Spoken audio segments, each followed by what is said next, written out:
Alors, on va mettre les choses au clair. Je ne comprends pas pourquoi certaines personnes pensent que la liste publiée hier par le grand frère J. Rémi Gonan et qui donne l'identité d'un certain nombre de personnalités publiques dans les réseaux sociaux, d'influenceurs qui auraient perçu de l'argent pour camoufler, protéger ou créer de la diversion autour des assassins de Martinez Zogo. Il y en a qui pensent que justement cette liste est là pour créer la diversion et nous détourner du sujet principal. Il n'en est rien, mais pas du tout. Au contraire, on est en plein dedans dans les objectifs que nous nous étions fixés. Essayez de vous creuser la tête. Qu'est-ce qu'on recherchait dès le départ? Qu'est-ce qu'on recherche dans cette affaire Martinez Zogo? 1. Que les criminels, les animaux qui ont assassiné lâchement, bestialement, un journaliste camerounais et qui ne faisait que son travail, soit gardé derrière les barreaux pour le restant de leur jour, et que tous ceux qui se rapprochent de près ou de loin à leurs actes les accompagnent là-bas. Donc, le deuxième élément est dans la conséquence du premier, c'est-à-dire que si dans la foulée de cet assassinat ignoble, on trouvait des gens qui auraient accepté de monnayer leur silence ou de monnayer leur atalaku, comme on dit, de monnayer justement leur adoubement, qui ont accepté de l'argent pour mettre en avant la probité morale, la bienséance et l'angélisme de ces voyous qui ont tué Martinez Zogo. L'objectif était donc que s'il y a des gens qui ont fait ça, qu'ils soient également, qu'ils les rejoignent là-bas. Parce que, 1, nous voulons créer une société où on ne tue plus un journaliste qui parle. 2, nous voulons mettre dans la tête des gens que quand bien même cela arriverait encore, nous allons afficher, il faudrait que soient affichés tous ceux qui auront de près ou de loin participé, tous ceux qui auront de près ou de loin, moyennant une certaine somme, contribué à blanchir les assassins. Parce que ça s'appelle association de malfaiteurs, ça s'appelle achat des consciences, ça s'appelle perversion morale. Pensez à la femme de Martinez Zogo. Pensez à la façon, Diane Zogo, c'est la femme de Martinez. Pensez à la façon dont il a été assassiné. Il a été violé, les doigts sectionnés, les excréments dans la bouche, les yeux exorbités, les os fracturés, une barre enfoncée dans le rectum, une sodomie en bonne et due forme. Mais imaginez quelque chose comme ça.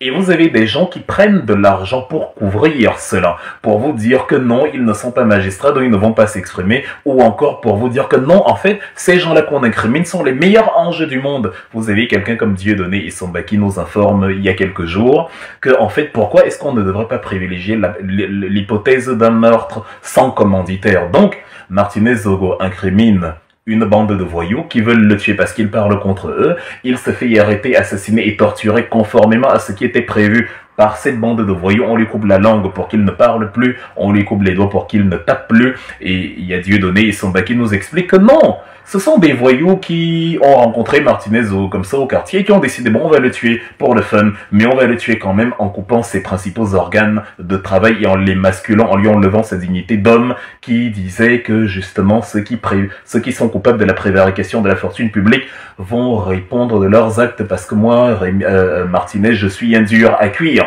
Donc, dans l'éventualité où les noms présents dans cette liste seraient innocents, vous avez la latitude de porter plainte pour diffamation. Rémi vit en France, c'est un état où la justice fait quand même semblant de fonctionner. Quelque chose qu'on n'a pas trop vu au Cameroun ces dernières années. On attend encore d'être surpris jusqu'à la fin sur le cas Martinez parce qu'il y a un certain Laurent Issot qui n'a rien à faire en liberté si cette affaire est vraiment conforme à ce que nous voyons là.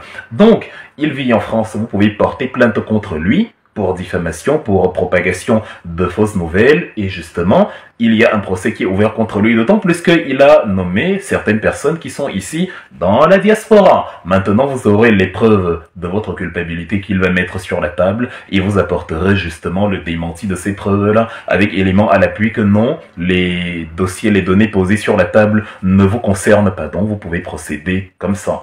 Mais dans l'éventualité où vous seriez impliqué, sachez que le peuple ne vous le pardonnera jamais. Moi, je vous ai dit personnellement que nous n'allons reculer devant rien pour venger la mort de Martinez Zogo. Pour tous les moyens légaux, tous les moyens éthiques, tous les moyens sociétaux seront mis à contribution et nous allons veiller à ce que vous n'ayez plus place au soleil, que vous soyez, que vous éteigniez, que vous soyez bâchés en marge de la société parce qu'on ne veut pas des complices de meurtriers sur la place publique. C'est pour ça donc qu'une liste comme ça sort, parce qu'on veut dire à ceux qui vont encore s'hasarder à l'avenir à penser qu'ils sont cachés et qu'ils vont accepter de l'argent d'une bande d'assassins, nous voulons être sûrs que cela ne se reproduira jamais, que les gens n'auront plus un courage aussi pervers, aussi lugubre de prendre de l'argent pour protéger des cannibales. Donc, c'est l'idée derrière.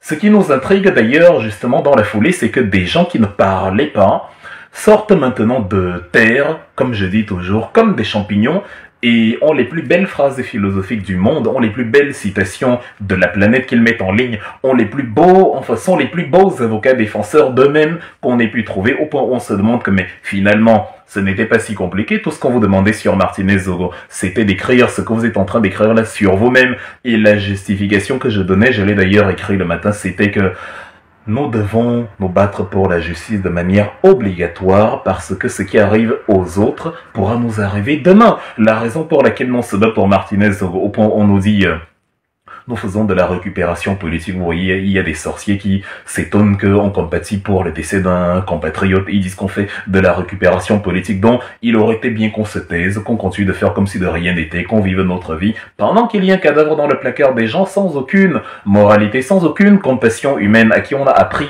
à se taire devant l'oppression du voisin, sans mettre en compte le fait que ce qui arrive justement aux voisins, ce qui est survenu dans la maison d'à côté peut survenir justement dans notre maison également. Vous révélez maintenant être de superbes écrivains, de superbes avocats. Non, pensez que vos doigts étaient coupés comme ceux de Zogo. Non, pensez que vos claviers avaient pris de l'eau et que ça ne fonctionnait plus puisque c'était le silence absolu. Et on pensait surtout que ce n'est pas sur Facebook qu'on règle les problèmes de justice. Maintenant, vous vous défendez sur Facebook. On pensait qu'il faut laisser la justice faire son travail, mais taisez-vous. Si vous êtes coupable, la justice fera son travail et on viendra vous attraper dès demain ou même ce dimanche, pourquoi pas. Si vous êtes innocent, la justice fera son travail et vous ne serez pas interpellé. Vous n'avez pas à vous justifier auprès du peuple. La meilleure façon de garantir votre image, c'est que, justement, les policiers ne viennent pas chez vous, ne vous interpellent pas. Parce que si on vous interpelle, c'est qu'il y a des éléments qui prouvent votre culpabilité. Ce n'est pas parce que vous êtes innocent, mais comme on ne vous aime pas, et comme Rémi commande les polices du monde, évidemment, par-delà les distances, il peut ordonner à la police de Yaoundé, à la gendarmerie nationale de venir vous attraper chez vous. Non, quand vous êtes innocent dans quelque chose, je vous ai dit dans 2 vidéos que la bande Abiyama accusée d'assassinat il y a 2 ans, le seul effet que ça a eu sur moi, c'est de me faire sourire. Je n'ai même pas perdu mon temps à rédiger le moindre démenti à ce sujet parce que c'est absurde. Les petites choses meurent d'elles-mêmes. Vous êtes en Occident, on vous accuse de meurtre, les policiers sont là, ils n'ont qu'à aller se plaindre dans la police.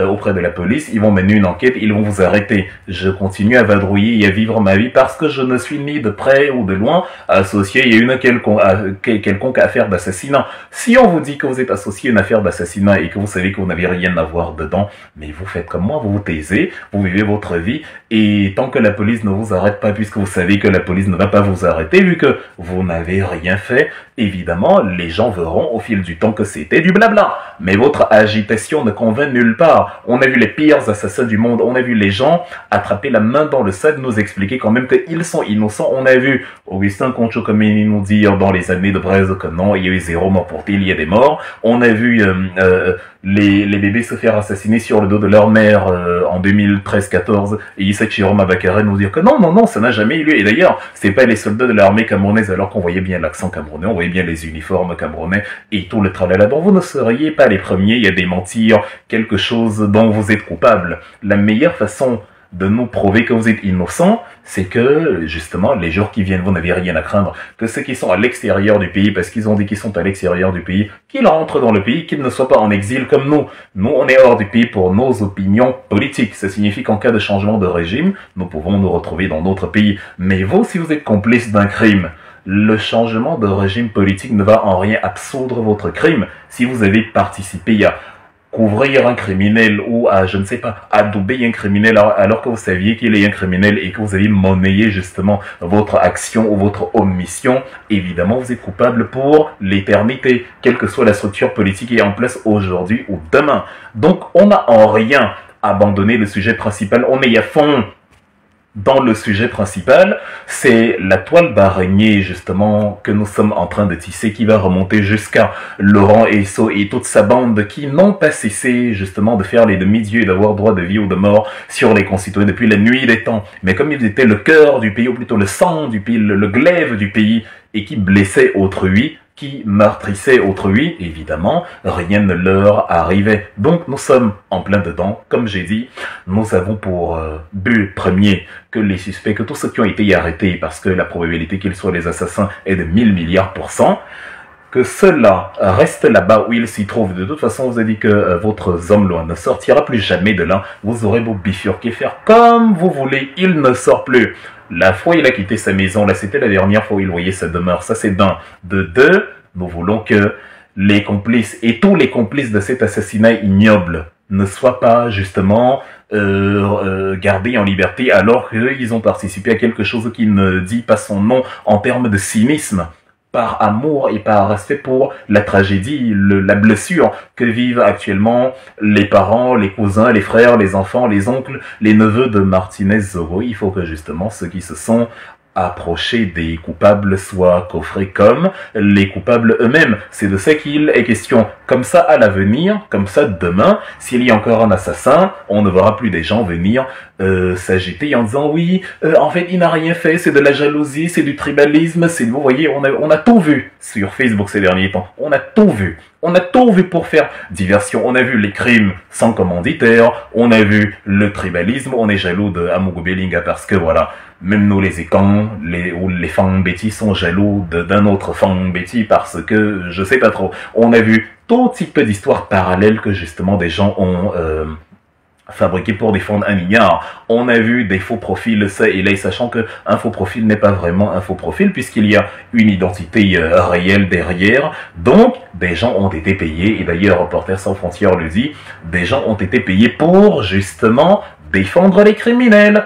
Donc, si quelqu'un a donné les noms de ces gens-là avant Reporters sans frontières et que vous avez retrouvé votre nom et que vous estimez que vous êtes innocent, vous avez donc ces deux choix-là. Vous portez plainte ou vous vous taisez et vous laissez la justice faire son travail. Pourquoi vous agitez? Facebook n'est pas le tribunal. On ne pleure pas, c'est interdit de pleurer. Facebook n'est pas la cour de règlement de compte, Facebook n'est pas la cour suprême, ce n'est pas le Capitole, ce n'est pas l'Assemblée nationale, ce n'est pas le CED, ce n'est pas le tribunal militaire, ce n'est pas ce n'est pas la cour martiale, ce n'est rien, ce n'est aucune juridiction civile ou militaire qui permettra de vous absoudre ou de vous incriminer. Allez directement au CED et porter plainte, allez, je ne sais pas, dans toutes les juridictions, vous pourriez porter plainte contre Rémi, portez plainte, ou alors asseyez-vous tranquillement, et si vous savez au fond de vous-même que vous êtes coupable, vous qui êtes hors du pays, ne rentrez pas, parce qu'on va vous coffrer. Vous qui êtes dans le pays, prenez déjà une feuille, une belle feuille, un stylo, et préparez très bien le texte que vous allez réciter devant la gendarmerie, devant le CED, devant la sécurité militaire, parce que vous en aurez besoin. C'est là-bas que vous allez défendre votre cause, c'est là-bas que vous allez plaider votre innocence et vous avez intérêt à être crédible. Parce que si les portables et les relevés de ceux qui vous ont envoyé l'argent s'affichent et que justement votre nom ressort comme il est ressorti hier, vous n'aurez plus aucune chance d'échapper à quoi que ce soit. Sachez que vous êtes mis dans quelque chose de très compliqué. Sachez que comme le peuple ne s'est pas endormi sur le cas Martinez Zogo, le peuple ne pardonnera pas même à ses stars et à ses célébrités les plus éminentes et les plus appréciées si elles sont impliquées dans cette histoire. C'est à vous de voir. Silence absolu en attendant que les petites choses et les accusations farfelues meurent d'elles-mêmes si vous savez que vous êtes innocent, ou alors préparation minutieuse de votre défense, parce que la Prado qui effrayait tout le monde il y a quelques jours n'est plus d'actualité. Actuellement, c'est le camion vert où est inscrit Gendarmerie nationale qui est la voiture de l'heure.